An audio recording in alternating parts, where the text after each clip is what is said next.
一架原本在跑道上停好好的飞机，突然开始自行向前滑行，还转向，机更撞翻登机梯，现场状况宛如灵异现象。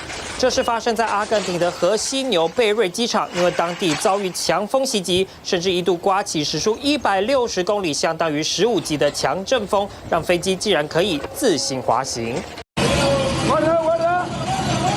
登机梯同样也被强风吹跑，最后撞到空货柜才停下来，所幸没有造成人员伤亡，但有上百架航班被迫取消。镜头来到东亚。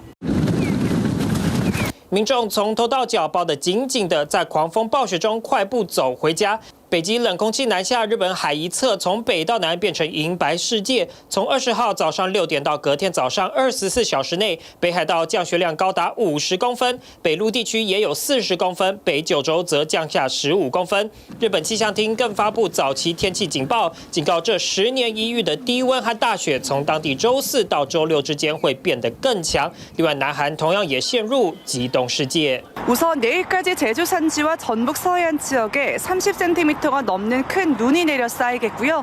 충남 서해안 지역에도 20cm가 넘는 대설이 예보가 됐습니다. 南韩全国多地都出现零下的低温，首都首尔周3温度已经降到零下6度C， 气象预报显示恐怕温度会再往下探。 내일은 서울 최저 기온이 영하 15도까지 곤두박질 치는가 하면 올겨울 들어 가장 추운 아침이 예상이 됩니다. 随着气温逐步下降，还可能降下大雪。南韩当局呼吁民众上下班时多注意自身安全。TVBS 新闻综合报道。